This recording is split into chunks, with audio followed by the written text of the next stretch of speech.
ସୁନ୍ଦର ଜାଗା। ଏଠି ଭୋଜି ଫୋଜି କରିବା ପାଇଁ ଭଲ ଲାଗେ। ବହୁତ ବି ଏଠି ଗଛପତ୍ର ବି ଅଧିକାଂଶ ଅଛି, ମଜା ଲାଗେ ଏଠି। ଚାରିପଟେ ପଥର ଅଛି,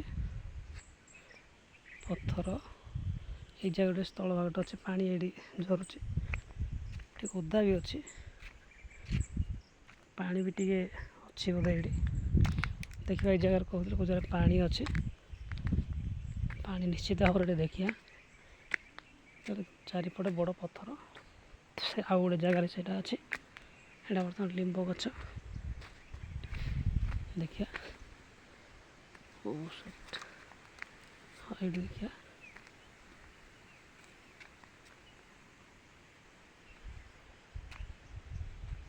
ଏଇଠି ଏଇଟା ପଥର, ଦେଖନ୍ତୁ ପଥର ଅଛି ଏଠି। ଏଇଟା ପୁରା ବଡ଼ ପଥର, ପଥର ପଥର ଏଇଠି ତ ପାଣି ଅଛି। ଯାହା କ'ଣ ପାଣି ଅଛି, ଚାରିପଟେ ପଥର ଅଛି, ମଝିରେ ପାଣି ଅଛି, ଗଛ ମୂଳେ ଗୋଟେ ଅଛି। ଦେଖନ୍ତୁ ପଥର, ପଥର ମଝିରେ ପାଣି। ଆଉ ଗୋଟେ ଜାଗା ଦେଖେଇବି ଆପଣମାନଙ୍କୁ, ଏମିତି ତା ଗଭୀରଟା ବି ଦେଖେଇବି, କେତେ ଗଭୀର ଅଛି। ମୁଁ ଯାଉଛି ଜଙ୍ଗଲ ମଧ୍ୟରେ, ସ୍ଥଳ ଭାଗରୁ ହାରାହାରି ମୁଁ ଗୋଟେ କାଠଟେ ନେବି, କାଠ ନେଇ ମୁଁ ଯାଉଛି ଦେଖେଇବି। କି ସୁନ୍ଦର ଜାଗା ଏଇଟା, ଦେଖନ୍ତୁ। ଏଇଟା ଦେଖ, ପଥର ଅଛି, ଏଇଟା ଆଜି ବଡ଼ ପଥର। ବର୍ତ୍ତମାନ ଯେ ପାଣି ଜାଗାକୁ ଯିବା। ଚାରିପଟେ ପାଣି ଦେଖ, ପଥର ଅଛି। ଏଠି ଦେଖୁଛନ୍ତି ପାଣି ଅଛି କି ନା?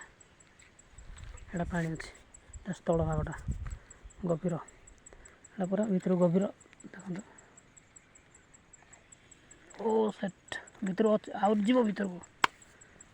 ଏଠି ପାଣି ଦେଖ, ଏଇଟା ବି ଗଭୀର ଅଛି। ଚାରିପଟେ ପଥର, ଦେଖୁନାହାନ୍ତି। ଓ ୟାର, ଆଉ ଅଛି ଭିତରକୁ ଯିବ। ଏତିକି ଗଲା। ଏଡ଼େ ସୁନ୍ଦର ଜାଗାଟା, ଏଇଟା ହେଉଛି ପାଣି ଜାଗାଟା। ଦେଖନ୍ତୁ, ଏଇଟା ପଥର ଅଛି, ଚାରିପଟେ ପଥର ପଥର ପଥର ପଥର ପଥର ପଥର। ଏଇ ଜାଗାରେ ୟାର କ'ଣ ଗୋଟେ କିମ୍ବଦନ୍ତୀ ଥାଇପାରେ, ମୁଁ ଜାଣିନି। ଏ ବଳଦମାନେ ବି ପାଣି ପିଇ ଆସୁଛନ୍ତି। ଦେଖନ୍ତୁ ଏଇଟା ବଡ଼ ଜାଗାଟା, ଏଇଟା ବଡ଼ଟା, ତା ସାଇଡ଼୍ରେ ଛୋଟ ଜାଗା ଅଛି। ଦୁଇଟା ଜାଗା ଅଛି, ଦେଖନ୍ତୁ। ପାଣି ତାପରେ ପଥର ମଧ୍ୟରେ ପାଣି କୁଆଡ଼େ ହେଲା? କେବେ ବି ଏଇଟା ଶୁଖେ ନାହିଁ, କିନ୍ତୁ ପାଣି ପ୍ରବଳ ମାତ୍ରାରେ ଥାଏ। এই ପଥର ମଧ୍ୟରେ ପାଣି କେତେ ସମ୍ଭବ ଆପଣମାନେ ଜାଣିଥିବେ।